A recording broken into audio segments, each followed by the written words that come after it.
अखंडमंडलाकारं व्याप्तं येन चराचरं तत्पदं दर्शितं येन तस्मै श्रीगुरवे नमः। वसुदेवसुतं देवं कंसचाणूरमर्दनं देवकी परमानन्दं कृष्णं वन्दे जगद्गुरुं। हरि ओम। गेले 2 दिवस आपण सिलेबस प्रमाणे 4 श्लोक पूर्ण केले आणि हा जो 5वा श्लोक आहे हा भगवद्गीतेचा फायनल वर्डिक्ट आहे असं आपण म्हणू शकतो। गीताशास्त्र संपतं या श्लोकात। ज्याच्यानंतर काही जे श्लोक आहेत ते त्या गीताशास्त्राचा भाग नाही। मुळात 18वा अध्याय हा एकाध्यायी गीता आहे। म्हणजे सगळ्या गीतेमधलं जे काही कर्मयोग, भक्तियोग, ज्ञानयोग ते परत एकदा रिवाईज झालं। एवढं होऊन सुद्धा असं वाटलं भगवंतांना की नाही ते कळलंय की नाही याला, म्हणून 18व्या अध्यायाच्या शेवटी क्रमयोग म्हणून 5 श्लोक येतात। कर्मयोग बरेच वेळा लोक त्याची गल्लत करतात कर्मयोगाची। कर्मयोग इज नॉट क्रमयोग। क्रमयोग हे स्वतंत्र 5 श्लोक आहेत ज्याच्यामध्ये कुठलाही साधक त्याच्या साधनेमध्ये कुठल्याही टप्प्याला असलेला साधक संपूर्णपणे उत्क्रांत होत भगवंताशी कसं एकरूप होऊ शकतो याच्या पायऱ्या त्यांनी क्रमयोगात सांगितल्या, सार सांगितलं की त्याचं। आणि एवढं सांगून झाल्यावर सुद्धा त्यांना असं वाटलं की नाही अजून महत्त्वाची गोष्ट याला सांगायला पाहिजे। कारण अर्जुनाचा जो प्रश्न होता पहिला हे सगळं सांगितल्यावर, कर्मयोग सुरू झाल्यावर, की एकमबद्ध निश्चित्य, एकच मला नक्की काहीतरी सांग काय करायचं। तर त्याच्यावर जे शेवटी उत्तर दिलं, आधीचा श्लोक जो आहे तो श्लोक आणि हा श्लोक, मन्मनामो मद्भक्तो मद्याजी माम नमस्कुरु मामई वैश्यसी सत्यम ते। हे का सांगितलं? कारण मन्मना भव, मद्भक्तो भव, मद्याजी भव,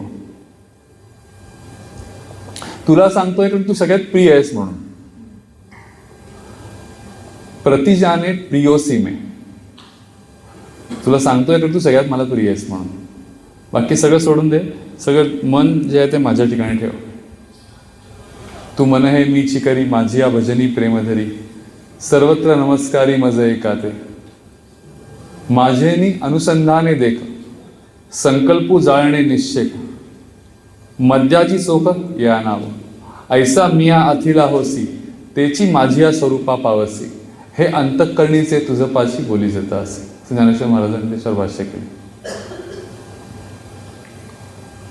आणि हे सांगून झाल्यावर सुद्धा भगवंतांना असं वाटलं की कळलं की नाही याला नक्की। तर त्याच्यानंतर हा श्लोक येतो की हे सगळं सोड आता आणि एकच फायनल गोष्ट सांगतो। ज्ञानेश्वर महाराज असं म्हणतात की शेवटी आई कसं म्हणते ना वात्सल्यपूर्ण याने की बाकी सगळं सोड आता ये माझ्याकडे बस, तशा याने हे आहे की सर्व धर्मांत परित्यज्य माम एकम शरणं व्रज अहम त्वाम सर्व पापेभ्यो मोक्षयिष्यामी मा शुचम। आता या प्रश्नाचे बरेच प्रश्न पडतात की असं का शुच हा शब्द सारखा विचारत त्या अर्जुनाला का 18व्या अध्यायात सुद्धा असं रडू नको। ऑलमोस्ट तुम्ही जर गीता नीट म्हणून पाहिली तर साधारणपणे 1.5-2 तास लागतात संतपणे म्हणायला। पहिल्यांदा तो रडवता ठीक आहे, म्हणजे रडवेला असायला मला रडवतो त्याच्यावर विश्वास नाही, पण सुरुवातीला ते अशोचान अन्वशोचत्वम प्रज्ञावादावस्य भाष्यसे वगैरे असं तो म्हणतो की टोमणा आहे आपल्या पुणेरी भाषेत की एका बाजूला प्रज्ञावान असल्यासारख्या गोष्टी करतोस आणि रडतोस जे शोभत नाही तुला। आणि मग बरेच श्लोक आहेत की क्लेबग मा गम समपार्थ नैतत्व उपपद्यते शूद्रम हृदय दौर्बल्यम त्यक्तोत्तिष्ठ परम तप। म्हणजे ते तुझं हृदय दौर्बल्य जे आहे शूद्र ते सोडून दे पहिल्यांदा। सो एकंदरीत आत्ताच्या मुलाखतीमध्ये आपण जे पाहिलं तसंच होतं की एका प्रकारे तो डिप्रेसच झाला होता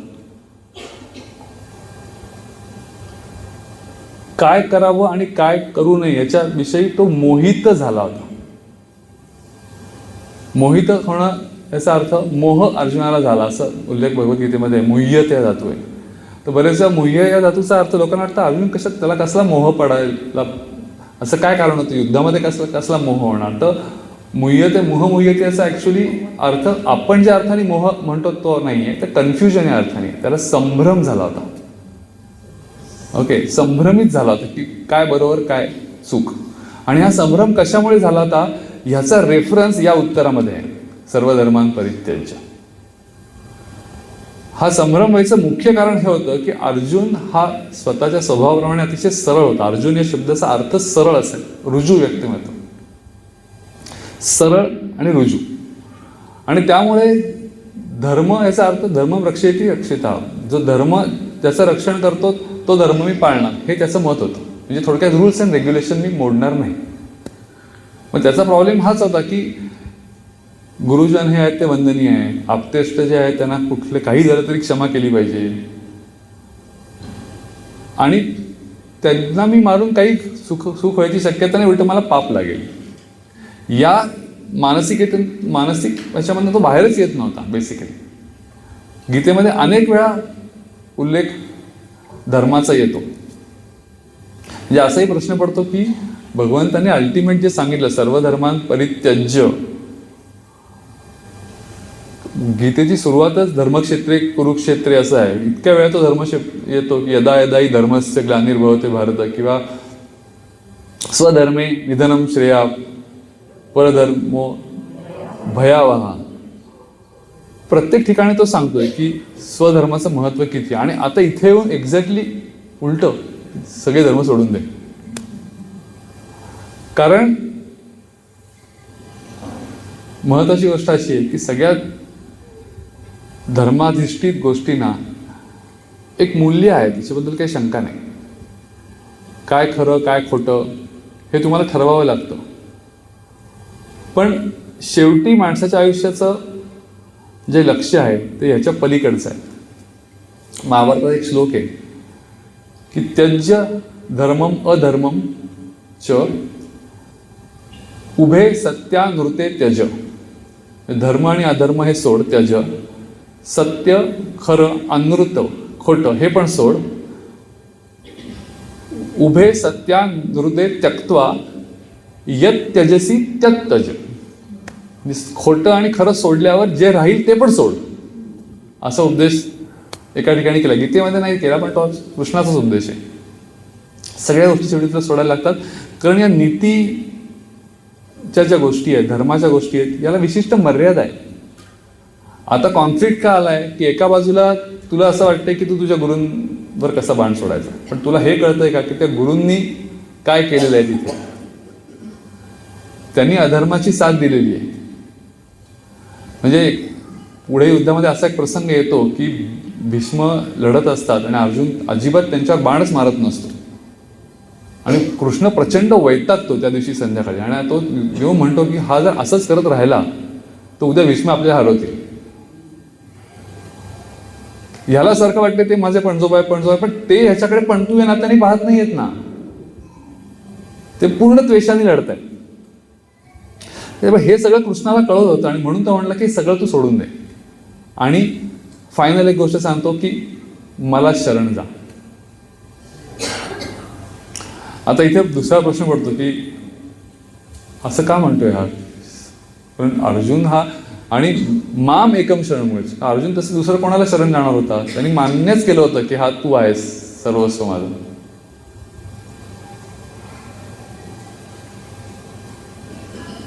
सखा होता, शिष्यभाव तर होता, सखा पण होता. मग एखाद्या मित्राला कशाला सांगायचं तुम्हाला शरण जा, तसंही तुझं ऐकायला तयार आहे मी, शरण कशाला जाऊ. तर ह्याच्या ज्ञानेश्वर महाराजांचं जे भाष्य ते पाहायला पाहिजे. मग ते आपल्याला उलगडा होतो की काय म्हणायचं होतं की सुवर्णमणी सोनिया ये कल्लोळू जैसा पानिया तैसा मज धनंजया शरण येतो. जसं सुवर्णमणी सोन्याला शरण जाईल किंवा पाण्याचा तरंग जसा पाण्याला शरण जाईल तसा तू मला शरण जा. म्हणजे काय, म्हणजे आपण ज्याला शरण म्हणतोय तसं शरण नाहीच आहे ते. गुडघे टेकणं,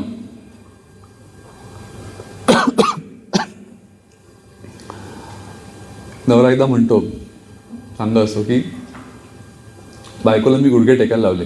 शेवटी गुडघे टेकले, तिने हात पण टेकले, डोकं पण जमिनीवर टेकलं, फक्त डोळे जरा विस्फारलेले होते.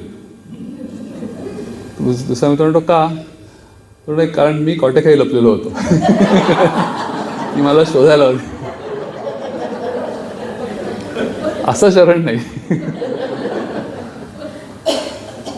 कारण नवरा बायकोच्या ह्याच्यामध्ये जोक में शिरलं की इतके आठवायला लागतं की एकदा फोन उचलत नसतो ना मित्र, तो म्हणतो तू का फोन का उचलत नाहीस? ते फोन केला तुला. मी लेक्चरमध्ये. कुठे आहे लेक्चर? काय विषय आहे? म्हणतो लेक्चर घरीच आहे आणि विषय मीच आहे. अशी शरणागती आज उषाताई परत गेल्यामुळे तो शब्द मी परत उच्चारण नाही, ते कायमचाच भाग आहे. पण ज्ञानेश्वर महाराजांनी सांगितलंय की सुवर्णमणी आणि सोनं ह्याच्यात फरक काहीच नाही आहे. मण्याचा आकार दिसतोय पण ते सोनंच आहे ना. असं पाण्याचा तरंग ही काही वेगळी गोष्ट नाही आहे, ते पाणीच आहे. त्यामुळे जसं सोनं सोन्याला शरण जाईल, पाणी पाण्याला शरण जाईल, तसं तुम्हाला शरण जा. म्हणजे याच्यामध्ये एक गोष्ट अगदी त्यांनी स्वच्छ सांगितलेली आहे की तू तत्वरूप आहेस आणि मी तत्वरूप आहे. तू तत्वाला तू शरण गेल्याशिवाय तुला फायनल धर्म आणि अधर्माच्या हे जे काही तुझ्या मनामध्ये गोंधळ उडालेला आहे त्याच्यातून तू बाहेर पडणार नाहीस.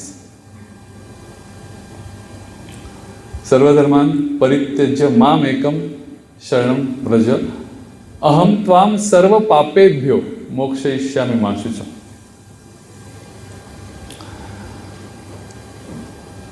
पाप आणि पुण्याची कल्पना तर अर्जुनाच्या मनात इतकी रुजली होती ना, त्याला काही अर्थच नाही. म्हणजे आपण महाभारत जेव्हा वाचतो तेव्हा अर्जुन आणि अर्जुनचे सगळेच भाऊ. म्हणजे कृष्णाला इतका वेळ त्या काउन्सिलिंगला द्यायला लागला त्याचे ते पुण्य आणि पाप काढणं.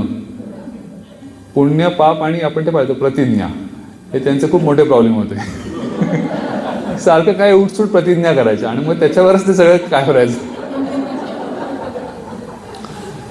अर्जुनाचे प्रश्न इतके त्यामुळे त्यांनी सोडवले वेगवेगळ्या पद्धतीने जाऊन. पण ही गोष्ट खरी आहे की सामान्य माणसाला चांगलं केलेलं असलं तर त्याचं काहीतरी असं वाटतं की आपण म्हणतो ना परोपकाराय पुण्याय पापाय परपीडना, की दुसऱ्याचं चांगलं केलं तर आपल्याला असं वाटतं आपण काहीतरी चांगलं केलंय, काहीतरी चांगलं आपल्या हातनं घडलंय. आणि जर आपल्याकडनं काही वाईट घडलं असेल, कोणाला आपण दुखवलं असेल, तर कुठेतरी आतनं बोच असते की झालं ते बरोबर नाही झालं, आतनं कळत असतं. आता हा श्लोक असं सांगतोय की या दोन्हीच्या पलीकडे तुम्हाला जायला पाहिजे. हे कसं जायचं? बुद्धदेवांच्या चरित्रामध्ये एक जबरदस्त प्रसंग आहे याच्याविषयी, की बुद्धदेव एकदा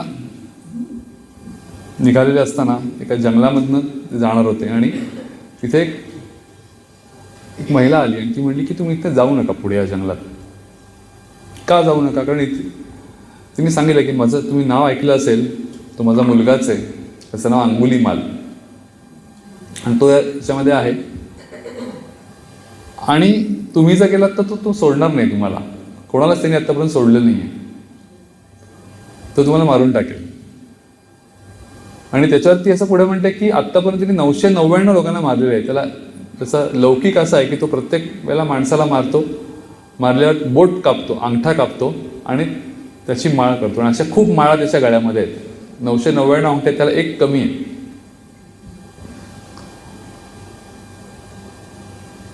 तर सोडणार नाही तुम्हाला. सहस्त्र त्याचं पूर्ण करायला, सहस्त्र अंगठे दर्शन असं म्हणून आपण पूर्ण करायला. तर बुद्धदेव काही बोलत नाहीत. ते म्हणतात तू काळजी करू नकोस, मी जाईन. बाकीची लोक त्यांना सांगून पाहतात, आम्ही ऐकलेले, ऐकत नाही. ते जातात आणि अंगुलीमाल प्रकटतो. आणि तो प्रसंग असा आहे की अंगुलीमालाला प्रचंड आनंद होतो की याला मारायचं. प्रचंड धिप्पाड असा हातामध्ये कोयता घेतलेला. आणि बुद्धदेव अत्यंत शांत असतात, काही बोलत नाही, त्यासमोर उभे असतात. पण बुद्धदेवांचा प्रभाव असा असतो की अंगुलीमालाला लक्ष येतं की अशी पहिलीच व्यक्ती आहे, एवढी आपण 999 लोकांना मारलं पण इतकं शांत असं कोणीच आत्तापर्यंत पाहिलं नव्हतं. तर तो म्हणतो की काय तुमची शेवटची इच्छा असेल तर सांगून घ्या. म्हणतात ठीक आहे, तर तू असं कर, ते झाड दिसतंय ना त्याचं एक पान मला तोडून दे. म्हणतो अशी इच्छा आहे. म्हणतो हो. जातो, कोयत्याने पान तोडतो. आता काय, अजून काय इच्छा आहे? बुद्धदेव म्हणतात तेच पान आता तिथेच जोड. त्याला कळत नाही काय चाललंय, पण या माणसाच्या ऑराने तो इतका प्रभावित झालेला असतो की असं या क्षणी कोणी म्हणू शकतं ह्याच्यावरचा विषय बसत नाही. आणि त्याच्यावर बुद्धदेवांचा पहिला उद्देश त्याला होतो की आयुष्यामध्ये तोडायला कर्तृत्व लागत नाही, जोडायला लागतं. आणि हे एकच वाक्य ते बोललेत आणि त्या वाक्याने अंगुलीमाल विरघळलाय. तो पाय पडतो, कोलॅप्स होतो तिथे. तो म्हणतो हो, मी आयुष्यात फक्त तोडत आलोय आणि ही गोष्ट मला कधीच लक्षात नाही आली, कर्तृत्व जोडायला लागतं. आता काय करू? म्हणतात चल माझ्याबरोबर. बुद्धदेवाने दुसरं काहीच केलं नाही, चल माझ्याबरोबर. आणि शिष्यत्व पत्करतो अंगुलीमाल त्यांचं. सगळं सोडून देतो, त्या माळा बिळा तिकडेच टाकतो, सोडून बुद्धदेवांबरोबर येतो, बुद्धदेवांच्या आश्रमामध्ये येतो.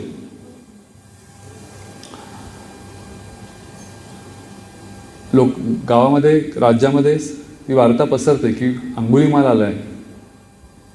आणि लोकांना इतकी भीती असते की हा आता गावात आलाय म्हणजे काही खरं नाही. पण बुद्धांनी सांगितलं असतं की तुला सगळ्या शिष्यांप्रमाणे ते मुंडन करून राहायला लागेल. तू सगळ्यात त्याचा तो मेकओव्हर करतात त्याला.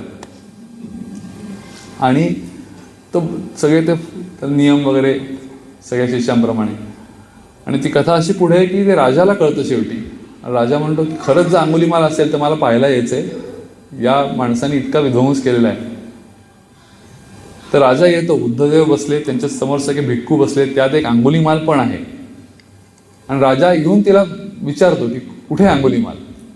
बुद्धदेव म्हणतात आहे इथेच आहे, पण तू त्याला आता ओळखू शकणार नाहीस. तो एक भिक्खूंच्या संघातला एक संघ झालेला आहे, तू त्याला ओळखू शकणार नाहीस आणि तो ओळखायचा प्रयत्न पण करू नकोस. तो राजा जातो. आणि त्याच्यानंतर ज्या त्या भिक्खूंना जे भिक्षा मागायला सांगितलेले असते त्याच्याप्रमाणे अंगुलीमालला पण बुद्धदेव पाठवतात त्याच राज्यामध्ये गाव, तू आता जाऊन भिक्षा मागायला. पण ती वार्ता लीक होते, ते लोकांना कळतं की आता अंगुलीमाल गावात येणार आहे, तो जो भिक्खू दिसतोय तो अंगुलीमाल आहे. तर मग लोक ठरवतात, दोन रिॲक्शन होतात. एक, काही लोक म्हणतात की ह्याला मारून टाकू आता, आपलं बदला घ्यायचाच. तर काही लोक घाबरतात, घरं बंद करून बसतात, काही लोक छपरा सोडून बसतात. आणि जेव्हा येतात अंगुलीमाल चालत, तेव्हा वर्णन असं आहे की ते दगडं मारायला लागतात. प्रचंड दगड अंगावर घेतात, पडतात खाली, जवळजवळ बेशुद्ध पडतात, अंगामधून रक्त वाहत आहे. आणि मूर्छित अवस्था प्राप्त होणार अशा वेळेला बुद्ध इथे येतात आणि त्याला प्रश्न विचारतात की तुला आता काय वाटतंय? तर त्याच्यावर अंगुलीमालाचं उत्तर फार जबरदस्त आहे. तो म्हणतो माझ्या आतल्या स्थितीमध्ये काही फरक पडलेला नाही. कसं नाही पडलं? कारण तुम्ही सांगितलं होतं की जेव्हा मी जंगलामध्ये जे काही माझ्या दृष्टीने पापकर्म होतो ते करत होतो, ते पण एक स्वप्न होतं. आणि आता भिक्खू म्हणून छान तुमच्या इथे राहतोय, एक चांगला दिनक्रम फॉलो करतोय, ते पण एक स्वप्नच आहे. तर दोन्ही स्वप्नातनं तुम्ही मला जागं कसं व्हायचं शिकवलं. आणि ती जागृती आल्यामुळे मला आता कुठल्याच गोष्टीचा पश्चात्ताप पण उरलेला नाही आहे किंवा कुठल्याही गोष्टींनी मला असंही वाटत नाही की आता आपल्याला का मारतं. बुद्धदेवांच्या आयुष्यामध्ये ही सगळ्यात महत्त्वाची गोष्ट होती की स्वप्नातनं जागे व्हा. सगळा भर जर त्यांनी दिला असेल तर जागृतीला दिला. आणि हे जे शरण आहे ना, ही एका प्रकारची जागृती आहे, स्वस्वरूपात स्थित झाल्यावर येणारी जागृती.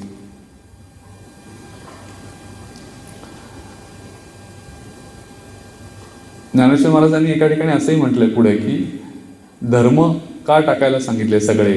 धर्माधर्माचे टवाळ त्या अजूनी अज्ञान जे कामुळं, त्या अज्ञानजन्य आहे. टवाळ हा शब्द वापरलाय स्वामींनी त्याच्यावर भाष्य करताना एकदा असं म्हणलं होतं की ते म्हणले की आपल्याला टवाळ हा शब्द साधारण मराठीत टवाळ काय करतोय आणि माहिती असतो. असं धर्माधर्माचे टवाळ असं का म्हणलंय त्याने, तर हा काय अर्थ मला कळत नव्हता. पण एकदा असं झालं की आमच्याकडे प्लंबिंगचं काम निघालं आणि तो प्लंबर आला, ते सगळं बसवलं त्यांनी आणि शेवटी ती कॅप असते ना बसवायची, तो त्याच्या कोण तो असिस्टंट त्याला म्हणले ते टवळं आण रे जरा. ते म्हणले काय आण? टवळं आण. मग तेव्हा मला कळलं की ते टवळं म्हणजे वरची कॅप, म्हणजे जे थोडक्यात सुपरफिशियल आहे ते सगळं. धर्म अधर्म या गोष्टी एकदम सुपरफिशियल आहेत. हे तू सगळं सोडून दे. त्या त्या काळासाठी त्या त्या गरजांनुसार ते नियम निर्माण होतात, पण ते नियम म्हणजे आयुष्य नाही. त्याच्यावर ड्रिव्हन तुम्ही डिसिजन घेऊ शकत नाही. पलीकडे तुम्हाला जायला पाहिजे, कारण नियम केले की नियम मोडता पण येतात.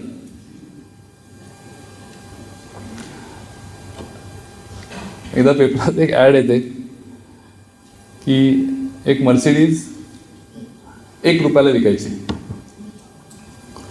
आपल्याला असे मेसेज खूप येतात ना, तुम्हाला एकदम लॉटरी लागली झाला, आपलं काही लक्ष येत नसतं. लोक मर्सिडीज ₹1 कोणी बघत नाही याच्याकडे डोंकून. तर एक वृद्ध माणूस असतो, तो मात्र चौकशी करतो, फोन करतो आणि जातो. तर खरंच ती मर्सिडीज असते, हार्डली एक 5-10 हजार रनिंग झालेली, आणि त्या बाई वाट पाहत असतात. हा माणूस म्हणतो मी आले ॲड वाचून आलोय. तो म्हणतो, ती म्हणते बरोबर आहे. मग सगळे ते सोपस का पूर्ण होतात, रजिस्ट्रेशन ती किल्ली येते, ₹1 फक्त घेते. आता माणूस किल्ल्या घेतो आणि तो म्हणतो आता मी बसणार आहे गाडीत. इंग्लिशमध्ये ती असली ती, I would die out of curiosity if you don't tell me the reason why you are selling this Mercedes for ₹1. कुतूहलापोटी मरीन मी घरी गेल्यावर, ₹1 तुम्ही का विकली. त्याच्यावर ती म्हणते की माझ्या नवऱ्याची मर्सिडीज होती आणि त्याच्या व्हीलमध्ये त्यांनी लिहून ठेवलं होतं की या मर्सिडीज विकल्यानंतर जो काही पैसा येईल तो माझ्या सेक्रेटरीला द्यावा. म्हणजे नियम कसे मोडता येतात.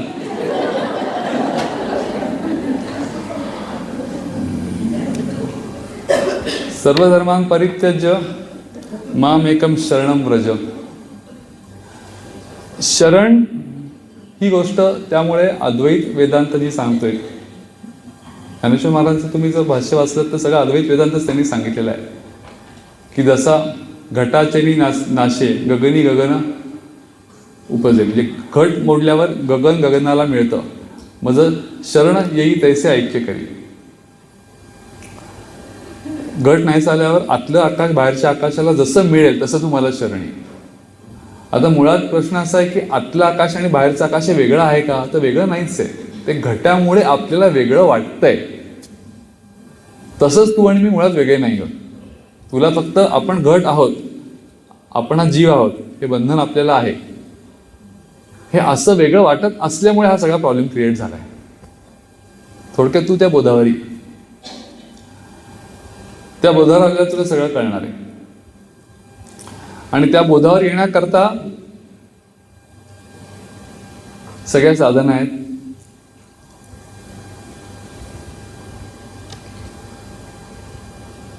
भगवंत त्यांच्या इच्छेने हा बोध डायरेक्टली पण देऊ शकतात.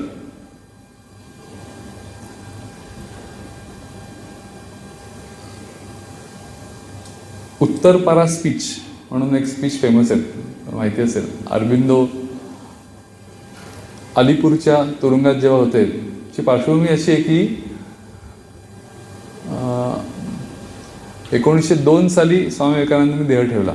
त्याच्यानंतर काहीतरी 2-3 वर्षांनी किंवा 5 वर्षांनी असेल, अरबिंदोंवर खटला झाला आणि ते 1 वर्ष तुरुंगात गेले. पण त्या तुरुंगात असताना, अलीपूरच्या तुरुंगात असताना असा प्रसंग घडला की त्यांना असं वाटलं की स्वामी विवेकानंद प्रत्यक्ष तुरुंगात आपल्यावर आलेले आहेत. ती अनुभूती त्यांना सलग 15 दिवस आली आणि त्याचा परिणाम एवढा झाला की त्यांना तुरुंगातली प्रत्येक गोष्ट ही वासुदेवमय दिसायला लागली.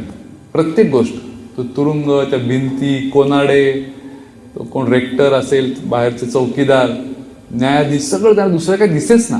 खूप प्रयत्न करून पण दिसेना. आणि असं वर्णन आहे अरविंदोच्या चरित्रामध्ये की आधीचे अरविंदो आणि नंतरचे अरविंदो हे दोन वेगळ्या इंडिव्हिज्युअल्स होते. ते त्या उत्तर पारा स्पीचमध्ये आहे.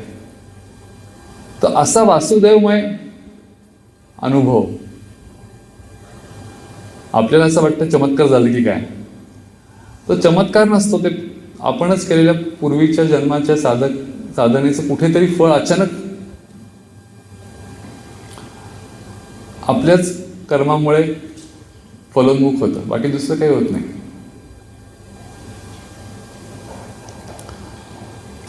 आपल्या हातामध्ये साधना करणं हीच महत्वाची गोष्ट आहे. म्हणजे सर्व धर्मांपरित्यज्य माम एकम शरणं, म्हणजे शरणभाव पाहिजे म्हणजे काय. त्याच्यामध्ये ज्ञानेश्वर महाराजांनी ज्ञानोबाची मेख म्हणतात ना, तसं पुढे ती आलेली आहे. मग सावळा स कंकणू बाहू पसरुनी दक्षिणू आलिंगीला स्वशरणू म्हणलंय त्यांनी. आलिंगूला स्वशरणू कसं काय म्हणलंय, म्हणजे स्वतःला शरण आलेला भक्तुराज होतो. स्वतःला शरण आलेला ह्याच्यामध्ये ज्ञानोबांची मेक आहे. तर मला शरण असं म्हणतोय, भगवद्गीता म्हणते मला शरण आहे. ज्ञानेश्वर महाराज म्हणतायत स्वशरणू. तो भक्तुराज स्वतःला शरण आलेला आहे. आणि तो कसा काय शरण आलाय, तर तो बोधाच्या माध्यमातून शरण आलेला आहे.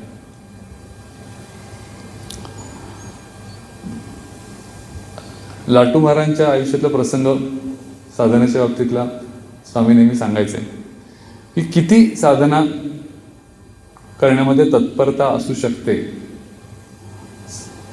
स्वामी अद्भुतानंद लाटू महाराजमध्ये की काही शिकले नव्हते आयुष्यात. रामकृष्णांकडे आले, ते त्यांची सेवा करण्याकरताच आले. त्यांच्या छाट्या वगैरे धुवायचे, ते त्यांना शिकवायचा प्रयत्न केला त्यांनी. त्यांना ते श्री गणेशा पण लिहिता आलं नाही. म्हणजे काय लाटे, तुला काही लिहिताच येत नाही. म्हणजे ह्याच्याकरता मी आलोच नाहीये. पण तुम्ही ज्या अनुभवात असता तो मला कधी देणार, त्याच्याकरता मी आलो. आणि मग असे अनेक प्रसंग आहेत की लाटू महाराज बसलेले असताना तन्मय अवस्थेत जायचं. स्वामी विवेकानंद जेव्हा आले, त्यांचा ते प्रसिद्ध शिकागोचा दौरा करून, तेव्हा ते बोलत असताना लाटू महाराज सगळ्यात शेवटी उभे होते. सगळी लोक ऐकायला बसलीत आणि लाटूच्या डोळ्यातनं घळा घळा घळा पाणी वाहत आहे. तर ते भाषण झाल्यावर स्वामी विवेकानंदांनी उडी मारली आणि ते पळत गेले लाटूकडे. ते म्हणजे मी पाहत होतो, मी बोलत असताना तू रडत होतास. त्याच्यात ते म्हणले की नरेन, तू जे काय बोलत होतास, मी काय तुझ्यासारखं बुक शिकलेलं नाहीये, काय वाचलं विसरलं नाही, पण तू जे काय अनुभव सांगत होता ते सगळे माझ्या अनुभवाचे आहेत, म्हणून माझ्या डोळ्यातनं पाणी आलं. त्याला स्वशरण गाणं म्हणतात. ते काही शिकायला बिकायला काय लागत नाही, साधना लागते. किती टोकाची साधना केली. त्यांच्या आयुष्यामध्ये अशी एक स्थिती आली होती की अतिशय ते विकलांग, म्हणजे क्षीण झाली ती प्रकृती, उठून बसताही येत नव्हतं. त्यांचेच गुरुबंधू सारदानंद, स्वामी सारदानंद यांच्या सेवेमध्ये होते आणि डॉक्टरांनी त्यांना सांगितलं होतं सारदानंद की आता यांना उठून बसवू पण नका तुम्ही, शक्य नाही आहे तेवढं. पहाटेची यांची बैठक असायची. तर ते सारदानंद म्हणले की मी काय तुला बसवणार नाही, उद्या सांगितले डॉक्टरांनी बसायचं नाही म्हणून. तर ते पहाटे आले, सहज दार उघडतात तर हे बसले होते ताठ. तर ते म्हणलं तू कसा बसलास आणि का बसलास. तर तो म्हणला मी ठाकूरांना शब्द दिलाय, तो मोडता येणार नाही मला, शेवटपर्यंत जोपर्यंत देह आहे तोपर्यंत बसणार. पण बसलास कसा बसला. तुम्हाला हनुमंताला बोलवलं मी, हनुमंताला बोलवलं, तो आला आणि मला सरळ केलं त्यांनी. ही साधन आहे. त्यामुळे आपण याच्यामधनं काय शिकायचं की जर स्वशरण जायचं असेल तर साधनेला काही पर्याय नाहीये. जाताना इथे चिन्मय मारुती आहे, त्याला सांगून जा की सकाळी मला जर उठावं असं वाटलं नाही, एखादी येऊन चापटी मार आणि सरळ कर. कारण आपल्याला काही अर्जुनासारखं युद्ध करायचं नाहीये. आपले प्रॉब्लेम वेगळे आहेत. आपलं युद्ध आहे आपल्या मनाशी आहे. जे बुद्धी सांगते गीता पंचामृतमध्ये एकदम पटलं, पण बुद्धी जे सांगेल ते घरी गेल्यावर मन ऐकेल का, हा खरा प्रश्न आहे. आणि ते ऐकण्यासाठी काय करायचं, ह्याच्याकरता ही सगळी प्रवचनमाला आहे. प्रेरणा याच्यामधूनच मिळते की अशी लोक वागली, हे असं कळल्यावर असं वाटतं की अरे आपण तपासायला पाहिजे. साधना ही कधीतरी करायची गोष्ट नाही की वर्षातनं एकदा आम्ही करतो ध्यान देऊन. दीर्घकाळ नैरंतर्य सत्कारा सवित दृढभूमी असं म्हटलं योगसूत्रकारांनी. दीर्घकाळ कर, वर्षानुवर्ष करायला लागतं. सत्कारा सवित याचा अर्थ आदरपूर्वक करायला लागतं. आणि नैरंतर्य म्हणजे एकाही दिवसाची गॅप न पडता करायला लागतं. आणि हे अर्जुन सगळं करत होता. पांडव हे अत्यंत व्रताचरणी होते. जे काही त्यांना दिलं अत्यंत नेमस्तपणे करणार, भयंकर सिन्सिरिटी होती थोडक्यात. मग अर्जुनाच्या मागे कृष्ण का उभा राहिला एक स्वतंत्र चिंतनाचा विषय, की सरळपणा होता, रुजूपणा होता, मित्र होता, सत्याची कास धरणारा होता, हे तर आहेच आहे. पण मुळात ते अत्यंत व्रतस्थ होते सगळे लोक. जे काय आहे ते एकदम मेटिक्युलसली करायचं. आणि ही गोष्ट फार महत्त्वाची आहे. भगवंताची कृपा जर व्हायची असेल तर याच्याशिवाय होत नाही. कर्माच्या बाबतीत असं आपण परवा म्हटलं होतं ना की 3 प्रकारची कर्म असतात, की प्रारब्ध, संचित आणि क्रियमाण. संचित काय आपल्याला माहिती नाही, तो भाच्यातला बाण आहे. क्रियमाण हा धनुष्याला लावलेला बाण आहे. आणि प्रारब्ध सुटलेला बाण. स्वामी स्वरूपानंदांनी एका ठिकाणी असं म्हणलंय की 3ही बाण तुम्ही हरीला अर्पण करून टाका. ह्याच्यावरची साखी आपण आता ऐकणार आहोत. प्रारब्ध, संचित आणि क्रियमाण हरीसी अर्पण करून या. आज 2 नवीन आपल्याकडे गायिका आले ज्यांचा परिचय आता आधीच करून येतो, कीर्ती आणि रश्मी. खास गीता पंचामृतसाठी मुद्दामून पुण्याहून आले. तर सकाळी त्यांचं ऐकलंच तुम्ही अभंगवाणीमध्ये. आता परत एकदा आपल्याला अभंग गायन ऐकायचं योग आहे.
हरिध्यान हाची वर्णाश्रम धर्म, तीर्थ व्रत नेम हरिनाम, असं स्वामींनी म्हटलंय. पूर्ण धर्मच व्हायला लागेल हरिनाम, त्याशिवाय दुसरं काहीच नाही.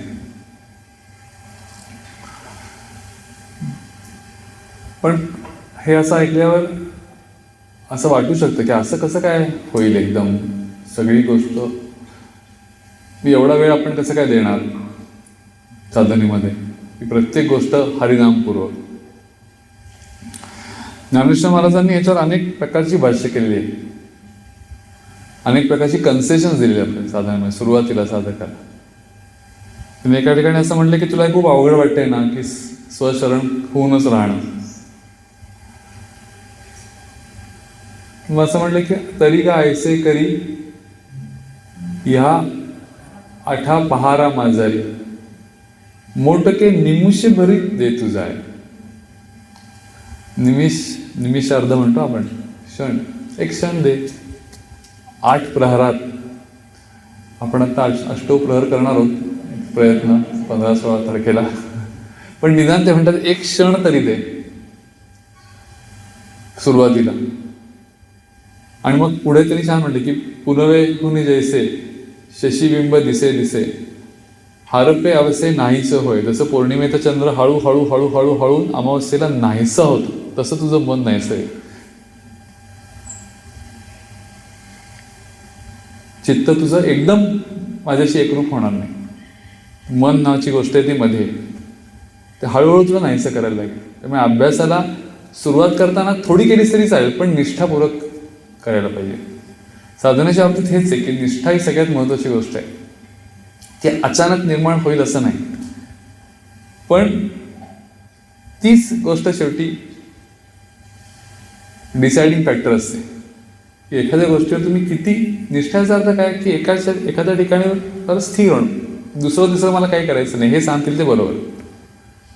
हा साधना मार्ग निवडलाय ना, मग दुसरीकडे पाहणार पण नाही. जे रामकृष्ण परमहंस म्हणायचे की तुम्हाला जर पाणी लागायचं असेल जमिनीमध्ये तर 10 ठिकाणी 1-1 फूट खणून होणार नाही, एका ठिकाणी 10 फूट खणायला पाहिजे.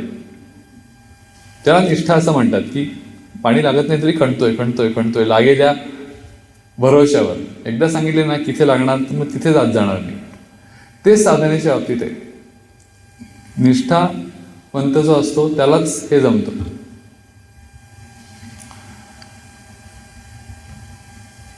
एकदा नर्मदेच्या ठिकाणी गेलो असताना या निष्ठेविषयी फार एक छान कथा ऐकण्यात आली, कदाचित तुम्ही ऐकली असेल. ही निष्ठा किती काम करते. भगवंत शेवटी कसली परीक्षा बघत असतो. तर एक धनाढ्य माणूस असतो पण कंजूस असतो तो नर्मदेच्या किनाऱ्यावर जातो दर्शन घ्यायला मैयाचं. आणि तुम्हाला माहिती तो घाट उतरत गेले की जसं पालखीमध्ये असतं ना, तुम्हाला गंध लावायला येतात लोक आणि थाळी पुढे करतात, तसं ते लोक पाहत असतात कोणाला हात लावायचं. तो बघत असतो. त्याला असं असतं की गंध लावून नाही घ्यायचा, नाही तर ते टाकायला लागेल थाळीमध्ये. म्हणून सध्या ते फुटबॉलचं चाललंय ना, तसं तो इकडे चुकवत जायला असतो.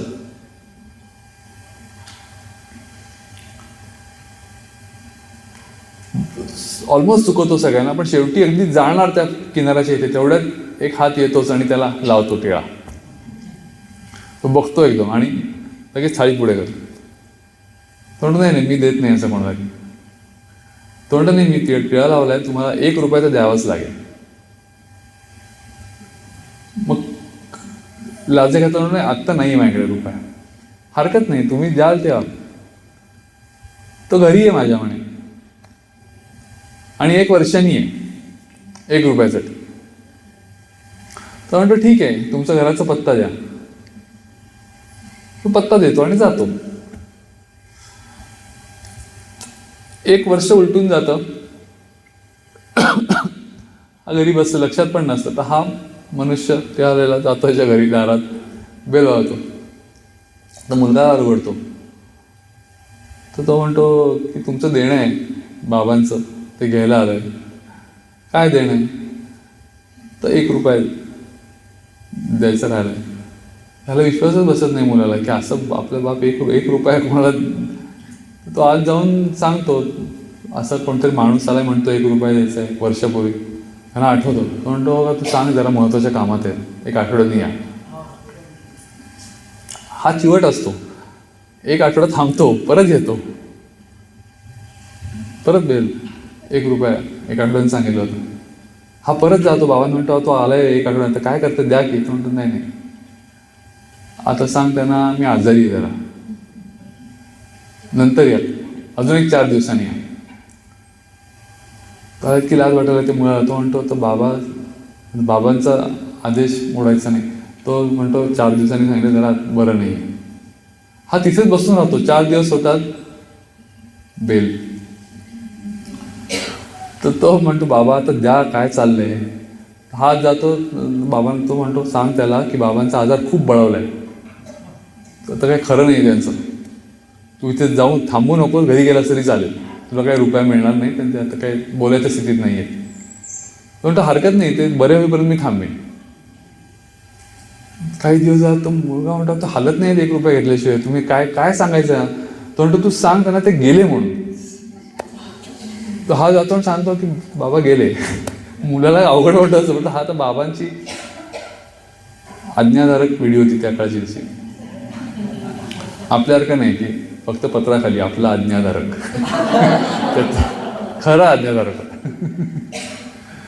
तर मग तो सांगतो बाबा गेले. तर तो म्हणतो हो का, मग आता तिरडी वगैरे बांधायची असेल ना, मी मदत करतो म्हणला. तर तो जाऊन सांगतो बाबा हा म्हणतोय मी तिरडी बांधायला मदत करतोय, आता काय करायचं. तो म्हणतो जा सांगायचं, सांग त्याला सामानच घेऊन ये म्हणून. असं सांगू, त्याला पैसे राहतात म्हणे, ते दे पैसे, पण 1 रुपया नाही द्यायचं, 3Dचे पैसे द्यायचे. तर ते बाकीचे लोक पण पाठवतो, ते सगळं आणतो आणि हात जाते. हा बांधतात त्याची नाटक. वेलकमचा सीन शेवटचा, तो झोपलेला आहे आणि त्याला उचलून घेऊन चालले. हा खांदा दिलाय का त्यांनी, आणि हा झोपलेला आहे. आणि हा पुढे खांदा दिला असा मुलं वाटतो. म्हणतो बाबा काय चाललंय, तुम्ही कुठे चाललाय. डोळे उडत नाही तो अजिबात. जातो ठेवतात, तर म्हणून लावतात लाकडं बिकडं रच. म्हणतो बाबा अजून दे 1 रुपया सोड, मी देतो. नाही तू लाकडं रच, मी देणार नाही म्हणजे नाही देणार. तो लाकडं रचतात सगळं. आता तो आत्म बाबांना तरी सांगतोय की बाबा अजूनही वेळ गेली नाही, चान्स गेली, सांगा मला. तो आहे ना तिथे, अजून तिथेच आहे म्हणे, तो उभा आहे बाग. काय करू, लाव म्हणायची ते लागणी, लाव. लावतो, चिते लागणी लावतो. तो चिता धडधडायला लागते.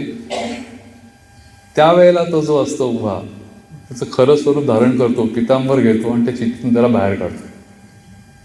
म्हणतो हा खरा भक्त आहे, याची परीक्षा घ्यायला मी आलो होतो. ही निष्ठा आहे की नाही. जे रूपकात्मक कथा आहे, जे काही ठरवेल चितेवर द्यायची आली तरी सोडणार नाही. बोध आपल्याला 1 रुपयाचा घ्यायचा नाहीये, पण नाणं आपलं खणखणीत असायला पाहिजे साधनेमध्ये. ही गोष्ट मला खूप आवडली होती. नर्मदेला जे ऐकलं होतं ती अंगावर आली होती, अगदी खरी गोष्ट आहे. आपण कित्येक गोष्टींनी विचलित होत असतो. त्यामुळे सर्व धर्मांना धर्म याचा अर्थच असा आहे की अनेक गोष्टी आयुष्यामध्ये येतात, त्या त्या काळात त्या महत्त्वाच्या असतात. महत्त्वाच्या नसतं असं नाही, तात्कालिक महत्त्व असतं याला. ते जेवढं शक्य आहे तेवढं जरूर करावं, करूच नाही असं काही नाही. धर्म त्याज्याचा अर्थ तू कम्प्लीट म्हणजे वाटच लाव त्याची आणि कुठलेच रूल रेग्युलेशन फॉलो करू नको असं याचं म्हणणं नाही. पण त्याला मर्यादा आहे आणि त्यामुळे कुठल्याही गोष्टीच्या मर्यादा तू लक्षात घे, त्याच्यामध्ये किती रमायचं, किती वेळ घालवायचा. विशेषतः साधकांना हे खूप महत्त्वाचं असतं. प्रायोरिटायझेशन, निष्ठा इथेच काम करते की तुम्ही कुठल्या गोष्टीला प्राधान्य देता. की फिफा वर्ल्ड कप चालू झाला, आता जागरण आम्ही करणार. एरवी सांगितलं ध्यानासाठी जास्त कोण जात नाही, पण सध्या लोक गजर लावून उठतात. खरंच म्हणजे त्याच्यात एक विनोद मी परवाच कोणीतरी पाठवला होता की एक माणूस उठतो, म्हणतो 3:30 वाजता गजरून उठलो आणि मॅच बघितली. तो म्हणतो काय 3:30 वाजता रात्री? तो म्हणतो नाही दुपारी. आणि खाली होतं प्रामाणिक पुणेकर. पण या सगळ्या वर्ल्ड कप अमेरिकेत चालले असल्यामुळे आपण काय त्याच्यामध्ये फार पुढे नाही आहोत. असं मी ऐकलं की भारतात असं म्हणतात की आम्ही पाय लावत नाही कशाला, त्यामुळे आम्ही फुटबॉलमध्ये पुढे गेलो नाही. कबड्डीत मात्र चॅम्पियन होतो आपण, कारण पाय तिकडे ओढायचा असतो.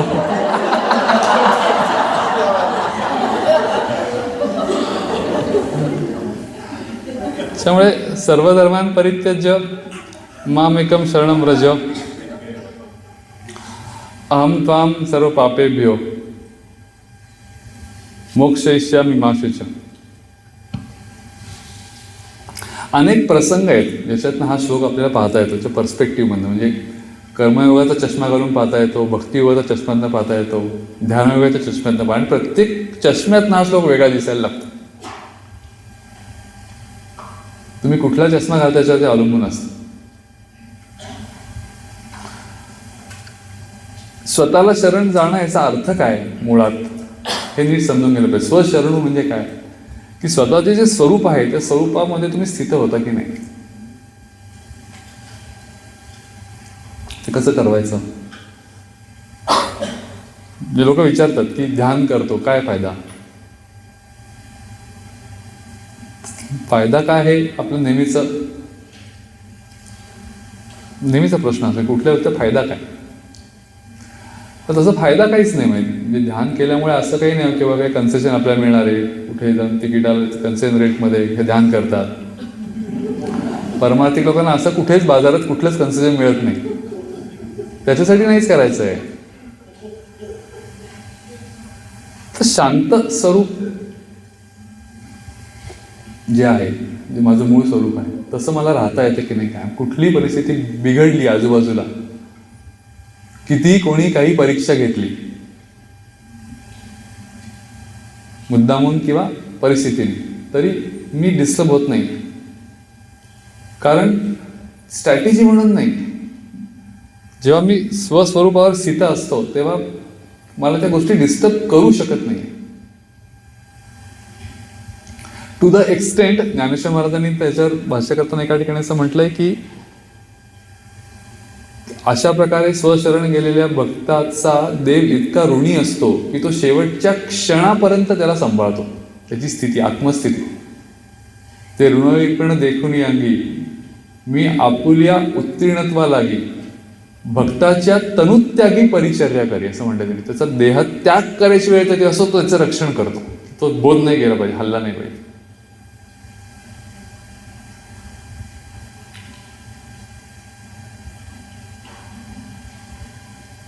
ही खूप अवघड गोष्ट आहे, पण ती प्रत्येक संतांनी करून दाखवलेली गोष्ट आहे.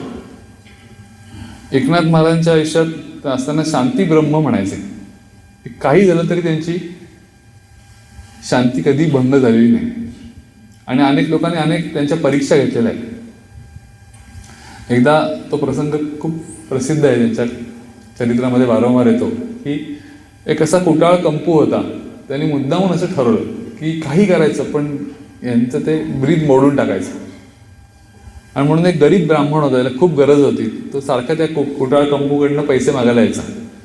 तर एकदा त्यांनी अशी ऑफर दिली की तुला पाहिजे तेवढे पैसे देऊ, फक्त एक करायचं, यांना एकदा चिडवून द्या, यांना चिडायला लावायचं आहे, तुला पाहिजे ते देऊ. आणि मग तो ब्राह्मण पण तसा स्मार्ट असला पाहिजे. तो गेला, तो खूप काय काय काय गोष्टी त्यांनी ट्राय केल्या, पण यांना काही राग यायचा काही संबंधच नाही. मग आणि ते कोणी गेलं की ते जेवायलाच बसायचं एकदा, की जेवून जा. मग एकदा असं जेवत होता, तो म्हणला आता फायनल अटेम्प्ट करतो काहीतरी. तर म्हणून त्यांनी काय करावं, ती गिरिजादेवी म्हणजे त्यांची पत्नी ती वाढायला आली. तर त्यांनी एकदम उडी मारली आणि त्यांच्या पाठीवर जाऊन बसला तो गिरिजादेवींच्या. एकनाथ मला बाहेर बसले. कल्पना करा, सध्या असं वाढायचं काही येत नाही, पुढे वाकून वगैरे अशी कल्पना करणे अवघड आहे. म्हणजे सध्याकडे बुफे असताना आपण बुफेलाच बसवलं असतं.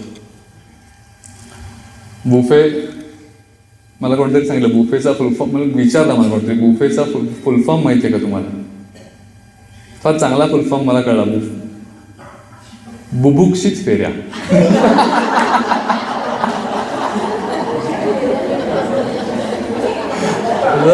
आपल्याला फेऱ्या मारायला लागल्या असत्या, सारखं फेऱ्या मारा, पण नाही, ते तिथे एका ठिकाणी वाढत आले तिथे माऊली. तर हा तिच्या पाठीवर जाऊन बसला. त्या क्षणी एकनाथ महाराजांची रिॲक्शन काय होती, तर बाळ पडेल सांभाळ, बाळ पडेल सांभाळ. आणि त्याच्या गिरिजाबाई काय म्हणतात, काळजी करू नका, मला सवय आहे, मी हरिपंडिताला घेऊनच वाढत असते त्यांच्या मुलाला. त्याच्यावर तो इतका ओशाळला आणि डोळ्यात पाणी यायला लागलं. तर म्हणलं मी खूप मोठी चूक केली. पण ते एकनाथ महाराज होते, ते म्हणले तुला काय पाहिजे मला सांग ना, किती पैसे पाहिजे मी देतो तुला. जेवायला घातलं, वर ते जे काय देणार ती दक्षिणा त्यांनीच दिली आणि परत पाठवलं. शांती ब्रह्म उगीच होत नाही. म्हणजे त्यांच्या चरित्रामध्ये जे त्यांचे जनार्दन स्वामी जे गुरु होते ते तर विलक्षणच होते. म्हणजे ते एकदा भयंकर कडक होते, असे सनदी अधिकारी होते. आपल्याला जनार्दन स्वामी असं म्हणल्यावर जे डोळ्यासमोर होतं तसं काही नव्हतं, साधे शर्ट पॅन्ट त्या काळातला. म्हणजे तर सनदी अधिकारी होते, सरकारी नोकरी करायचे. आणि एक दिवस ते भयंकर कडक होते. आणि एक दिवस ते म्हणले की ते प्रत्येक गोष्टीत हे असायचं, हंटर असायचं. म्हणजे एकनाथांकडनं काहीतरी एक दिवस चूक झाली, एक पैशाचा हिशोब काहीतरी जुळला नाही. तर त्यांना म्हणले की हे जोपर्यंत जुळत नाही तो मला भेटायचं नाही. आणि ऍक्च्युली एकनाथ महाराजांनी 3 रात्री सगळ्या अकाउंटचं शीट तुमचं असतं सगळं, तर एक्सेल बिक्सेल सगळं जुळवून त्यांनी तो ₹1 बॅलन्स करून दाखवला. मग ते म्हणले आता घरी ये. हा तिकडे आमचे सीए बसले म्हणून हा एक पैल. तर मग त्याच्यानंतर ते एकदम म्हणले की तू आता तयार झालायस तर तुला आता मी दत्त दर्शन देतो. आणि एकनाथ मला प्रचंड आनंद झाला की दत्त दर्शन आता देणार. आणि इतकी निष्ठा की हो हे देणार म्हणले म्हणजे मिळणार. मग ते येऊन बसले. हे घरातच नाही. आणि त्यांची पत्नी होती, नाव विसरलो मी,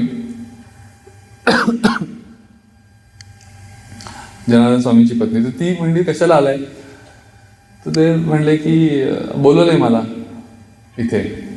त्यांनी सांगितलं सांगायचं नाही, कशाला बोलवलं सांगायचं नाही.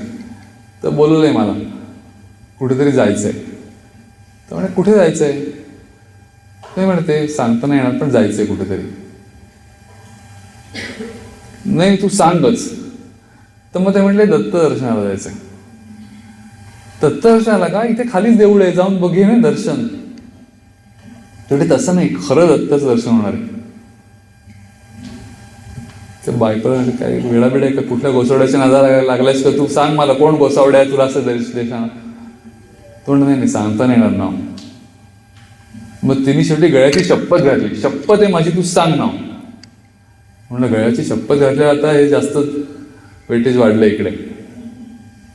मग तो सांगतो की तुमचे ते म्हणते काय ते वेडा आहेस का, ते काही देवबीव असं काही करत नाही, काही म्हणजे तुझं फिरलंय डोकं होते. तिचं वाक्य असं आहे त्या चरित्रामधलं की पूजा विजस्व करत नाहीत, संध्या नावाला केली तर जी करतात ती म्हणजे भातावर तूप घालायला जेवढा वेळ लागतो त्याच्यापेक्षा आधी यांची संध्या संपते. आणि तू काय सांगतो ते तुला दत्त दर्शन देणार आहे. खूप बोलते ती की त्यांच्याकडे फक्त अशा केसेस येतात, ते नुसतं झापत असतात, लोकांना हे करत असतात. 40 वर्ष जनार्दन स्वामींनी जी साधना केली ती गुप्त ठेवलेली आहे, अधिकारच माहिती नाही. दत्त दर्शन जेव्हा एकनाथ महाराजांना झालं तेव्हा यांना कळलं की आपले यजमान काय योग्यतेच आहे, अशी निष्ठा असू शकते. म्हणजे गुप्त ठेवू शकतो देवावरच्या प्रेमा खातर की हे मला सांगायचं नाही कुठे. एकच शिष्य काय करायची जबाबदारी, ते झालं की संपलं. पण असे सगळे प्रसंग वाचले ऐकले की लक्षात येतं की हे जे काही प्रकरण आहे हे वेगळ्या पातळीवरचं प्रकरण आहे. आणि भगवंतांना जे सांगायचं आहे त्याची ही मूर्तिमंत उदाहरणं आहेत. आत्मज्ञाने चोखडी संत हे माझी रूपडी, असं ज्ञानेश्वर महाराजांनी म्हटलंय की संत हे माझे रोल मॉडेल्स आहेत, आत्मज्ञानात चोख असलेले रोल मॉडेल्स आहेत, त्यांचा तुम्ही अभ्यास करा.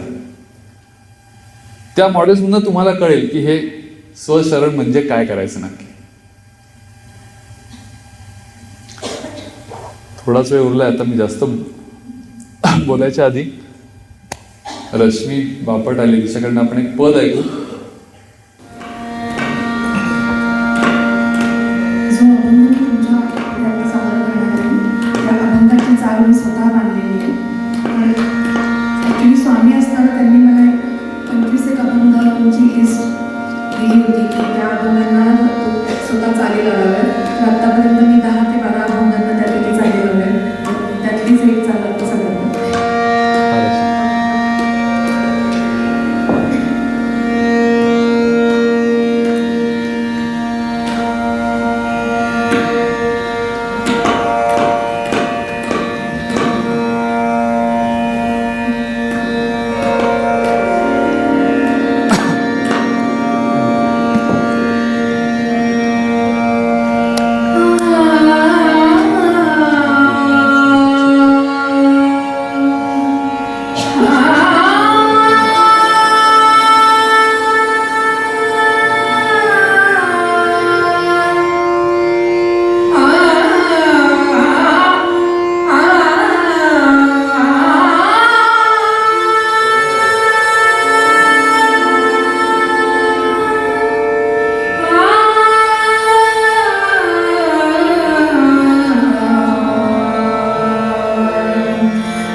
सुरांची ताकद काय असते आणि त्याच्यामध्ये भाव. म्हणजे आपल्याकडे या दोन्ही गोष्टींचा जरी अभाव असला, सूरही नसले आणि भावही नसला, तरी आपल्याला ताकद कळते ना. हां, शब्द आहे त्यांनी.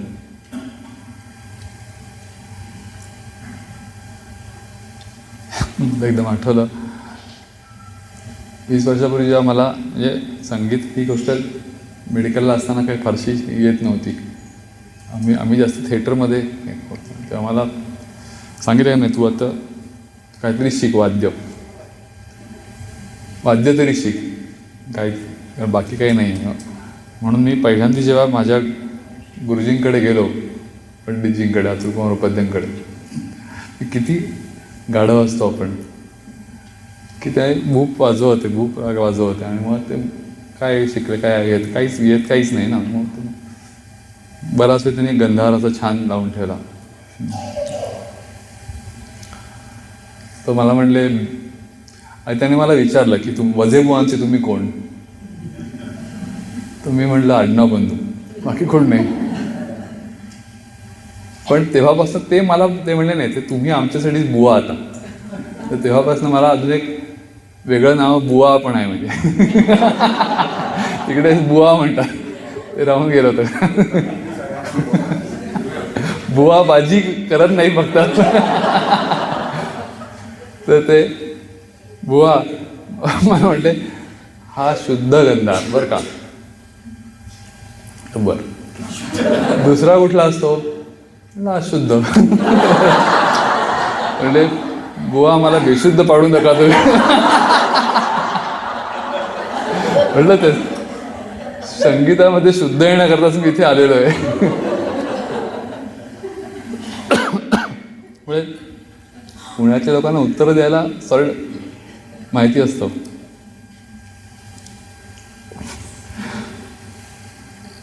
एकदा एक कावळा असतो, ते कावळ्याची गोष्ट आहे ना, ते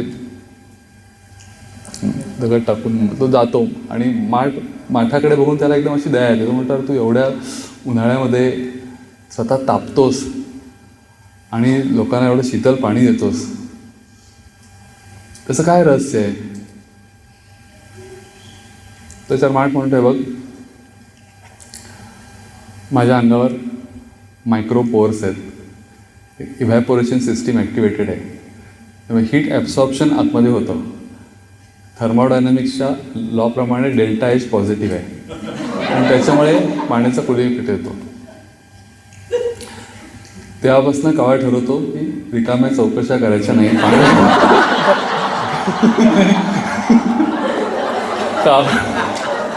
कावळा कुठला असतो माहिती नाही, पण माठ पुण्याचा असतो.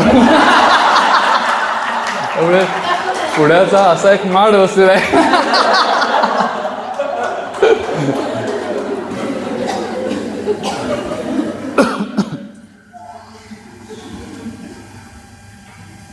संगीत या गोष्टीची आवड पण होती. विशेषतः मला एकदम अचानक आठवल्या काव्य रचनांवरनं वगैरे.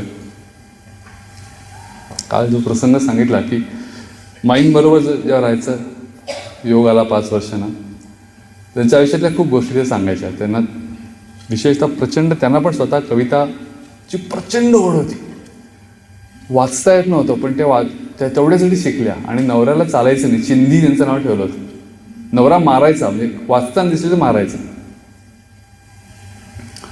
आणि म्हणून ते काय करायचे, तसे चिठ्ठ्यावर लिहायच्या कविता, पाठ करायचे आणि मग चिठ्ठी खाऊन टाकायच्या. मला अगदी असं आठवत आहे, आम्ही लुधियानाला गेलो होतो, त्या म्हणल्या की सगळ्या इतक्या चिठ्ठ्या खाल्ल्यात मी, कविता पाठ स्वतःच्याच कविता, पण त्यामुळे पचल्यात ना आतमध्ये, तर त्या आता बाहेर येत आहेत सगळ्या. सर्वस्व तुझला वाहुनी माझ्या घरी मी पाहुणी. त्यांची आवडती कविता नेहमी सगळीकडे म्हणायची आहेत. माझ्या अंगावर काटा अशासाठी येतो की त्यांनी फक्त माझ्यासाठी कविता अनेक वेळा माझ्यासमोर बसून म्हणलेली आहे. सगळं ते परमार्थच त्यांनी किती सोप्या शब्दात सांगितलं आहे. सर्वस्व तुझला वाहुनी माझ्या घरी मी पाहुणी, सांगू कसे सारे तुला, सांगू कसे रे याहुनी. संसार मी करीते मुका, दाबून माझा हुंदका. संसार मी करीते मुका, दाबून माझा हुंदका. दररोज मी जाते सती, दररोज मी जाते सती, आज्ञा तुझी ती मानुनी. माझ्या सभोवती घालते, माझ्या सभोवती घालते, माझ्या जगाचीच भिंत मी. माझ्या सभोवती घालते, माझ्या जगाचीच भिंत मी. ठरते परीती काचरे, ठरते परीती काचरे, दिसतो समजला त्यातुनी. वही वाटलेली वाटती, वही वाटलेली वाटती, चालते दररोज रे. वही वाटलेली वाटती, चालते दररोज रे. अनप्राक्तनावर रेलते, अनप्राक्तनावर रेलते, छाती तुझी ती मानुनी. सर्वस्व तुझला वाहुनी, माझ्या घरी मी पाहुणी. एकदम माई आठवली, अचानक विषयांतर झालं जरा.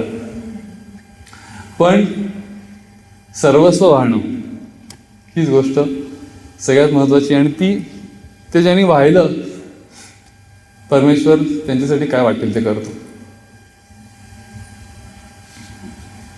जास्त वेळ नाही म्हणून एक शेवटचा प्रसंग जो ठरवला होता सांगायचा तो सांगतो.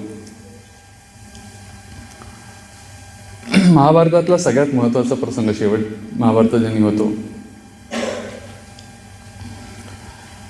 की अश्वत्थामाने पांडवांचा वंश पूर्णपणे नाहीसा करण्याकरता उत्तरेच्या गर्भावर अस्त्र सोडलं, ब्रह्मास्त्र.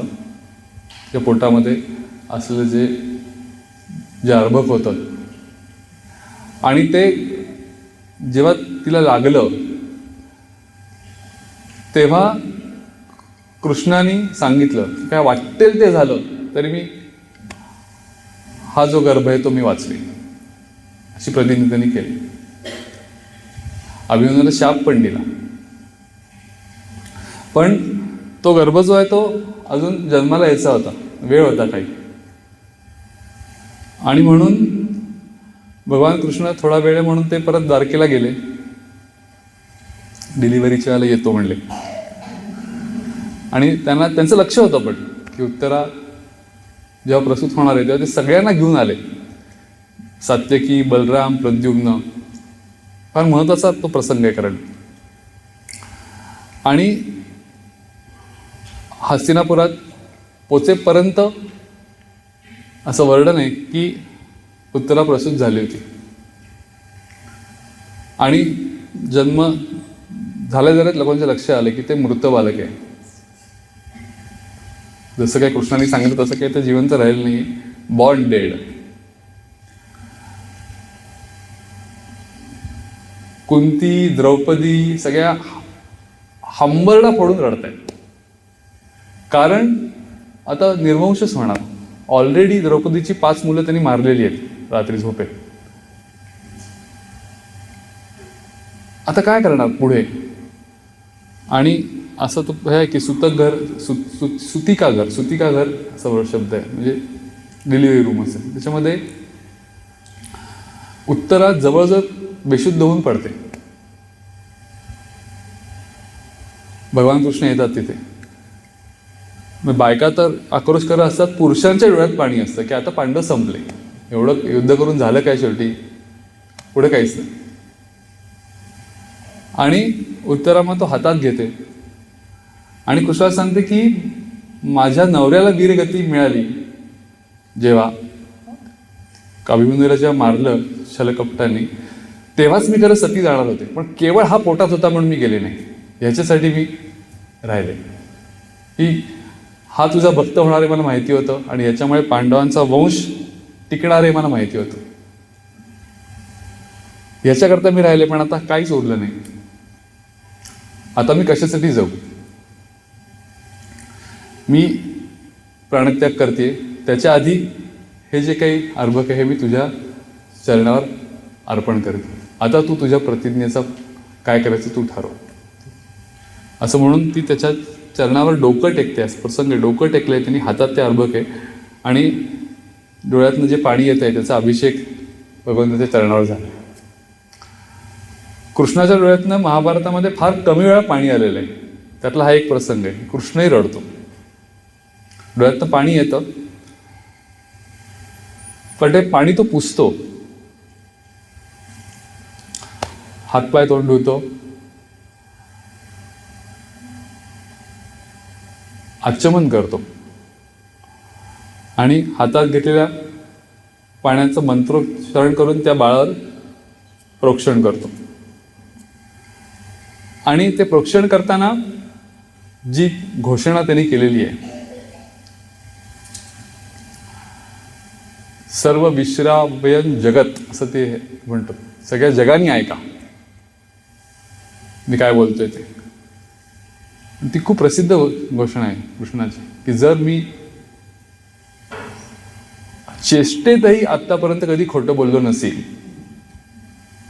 जर मी कुठल्या युद्धातनं कधी पळून गेलो नसेल, जर मी कायम सज्जनांच्याच पाठीशी उभं राहिलो असेल, जर मी कायम धर्म आणि सत्य या दोन शब्दांचाच सांभाळ करण्यासाठी वागलो असेल, असं बरेच त्याचे हे असेल, असं असेल तर हा गर्भ जिवंत होऊ दे.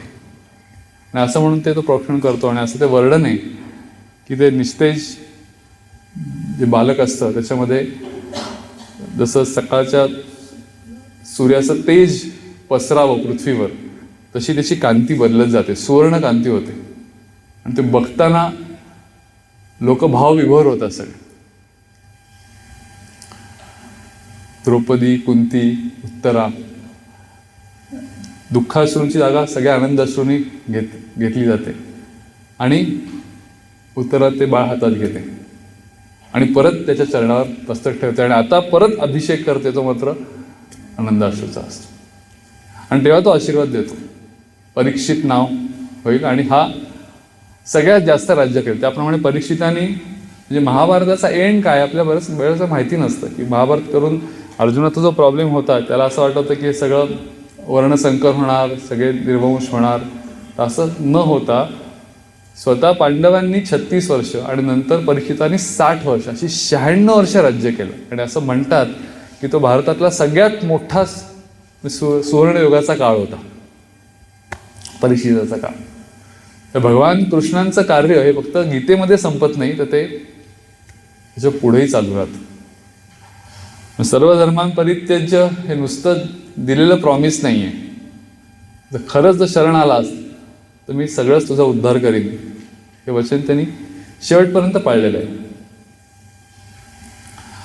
ज्ञानेश्वरीमधल्या ओव्यांमध्ये अजून एक सांगायचा भाग राहून गेला की हृदय एक झाले, ये हृदयीचे ते हृदय घातले, द्वैतन मोडिता केले आपण ऐसे अर्जुना. या हे हृदयीचे ते हृदय जे आपण म्हणतो, मराठीतल्या बऱ्याच ज्या संज्ञा आहेत त्या ज्ञानेश्वरीच्या जशाच्या तशा आलेल्या आहेत. जैत रे जैत, ज्ञानयोगामध्ये ज्ञानेश्वरांनी सांगितलेलं आहे की जेव्हा ती ऊर्ध्वगामी जाते शक्ती तेव्हा काय होतं, विजय होतो, तो जैत रे जैत. तसंच ये हृदयीचे ते हृदय. महत्वाची गोष्ट अशी आहे की परमात्मा आणि जीव हे जेव्हा एकत्र होतात तेव्हा खरं तर त्यांची शरीर वेगळी असतात. बोधाच्या अंगाने हे ये हृदयीचे ते हृदय असं त्यांनी म्हटलेलं आहे. आणि याच्यामध्ये ज्ञानेश्वर महाराजांनी सांगितलंय की सावळा स कंकणू,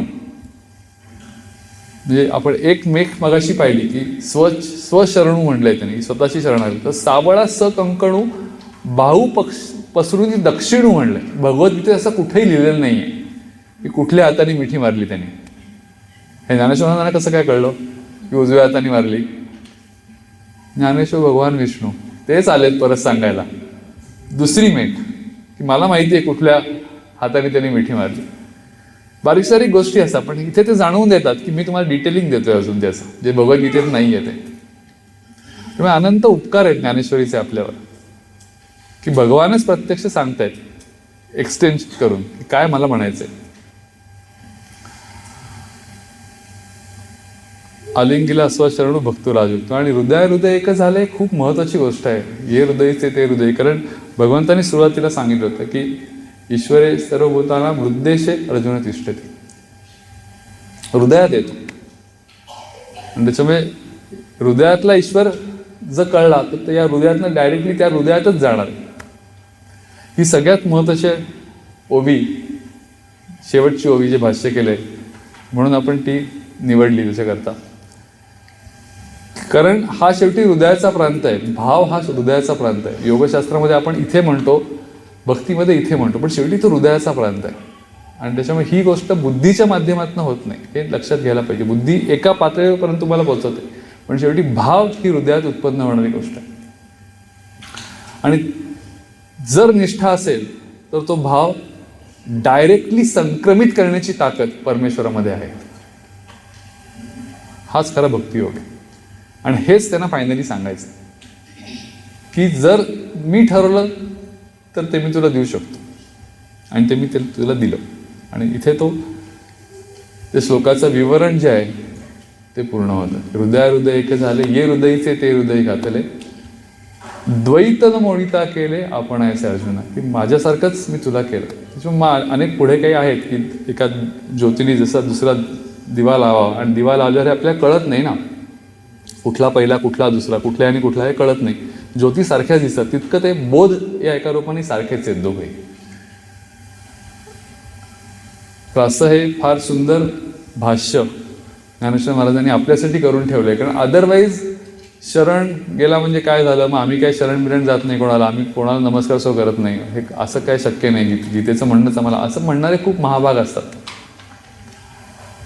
पण ज्ञानेश्वरी वाचल्यावर कळतं की काय नक्की त्यांना सांगायचं, शरण जाणं म्हणजे काय, त्याचा म्हणून अभ्यास करणं गरजेचं आहे. तर असं हे जे काही सगळं विवरण झालं ते त्यांच्याच इच्छेने झालं. असं म्हणतात की हा श्लोक हा गीतेच्या मांडवावरचा कळस आहे, रत्नजडित कळस आहे. आणि मुळात गीता व्यासांनी रचली. काल जो श्लोक, काल जी ओवी, हा व्यासांचा थोरू हा सर्वांची झाला उपकारू, जो श्रीकृष्ण उक्ती आकारू ग्रंथाचा केला. गीता आहे सप्तशती मंत्र प्रतिपाद्य भगवती, मोह महिषा मुक्ती आरंभली असे, तरी मने काय वाचा, जो सेवक होईल येचा, तो स्वानंद साम्राज्याचा चक्रवर्ती करी. ज्ञानेश्वरांनी म्हणलंय. श्लोकाक्षर द्राक्षलता मांडव झाली आहे गीता, संसार पथश्रांता विश्रावया. मांडव घातलेला आहे पूर्ण, जे संसारामध्ये श्रांत झालेले आहेत त्यांना विश्रांती मिळण्याकरता. आणि असे या मांडवाचे हे 700 खांब आहेत गीतेचे श्लोक म्हणजे, बरोबर ना. आपण त्याचे 5च खांब 4 घेतले आणि एक मधला घेतला, तो पैशाचा खांबासारखा शेवटचा, तो कळस पण आलाय वर येऊन. सोन्याचे खांब आहेत. आणि ज्ञानेश्वर महाराजांनी त्याला अजून रत्नाच्या 9,000 विटा लावलेल्या आहेत. असं ते कन्स्ट्रक्शन आहे सगळं. अशा या गीतेच्या प्रासादाला आपण गेले 2.5 दिवस भावरूपाने प्रदक्षिणा मारू शकलो. त्यातल्या काही खांबांना, काही विटांना भक्तीने स्पर्श करू शकलो.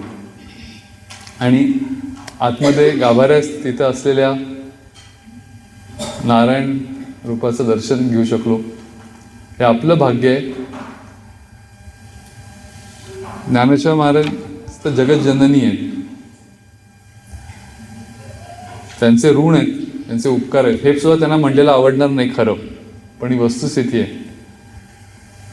पण त्यामुळे जे काही बोललं गेलं ते खरोखर त्यांच्या इच्छेनी, त्यांच्या कृपेनी, त्यांच्या आशीर्वादाने बोललं गेलं. ते त्यांच्याच चरणी अर्पण करतो. आणि 5वं पुष्प जे आहे ते भगवंतांना आणि ज्ञानेश्वर महाराजांना आपण सगळ्यांनी मिळून समर्पित करू. ही आपली सगळ्यांची एकत्र पूजा होती. गीता पंचामृत जे आहे, दही दूध घृत शर्करा सहित मधु पंचामृत त्याची होय, जे म्हणले तसं आहे. वेगळ्या गोष्टी, वेगवेगळ्या प्रकारचे टॅलेंट, ही सगळी जी गुणसंपदा आहे त्याचीच आहे मुळात. ही जेव्हा एकत्र येते तेव्हा त्याचा जो काही मधुर रस उत्पन्न होतो, त्यांनी आपण जो आनंद अनुभवला, ही त्याचीच देण आहे. त्यामुळे आपली ही सगळ्यांची मिळून एकत्रित पूजा होती 2.5 दिवस केलेली, ती त्याच्या चरणी अर्पण करूया आणि हे 5वं पुष्प इथे समर्पित करूया. हरिओम तत्सत. बोला पुंडलिक वरदा हरी विठ्ठल. श्री ज्ञानदेव तुकाराम पंढरीनाथ महाराज की जय.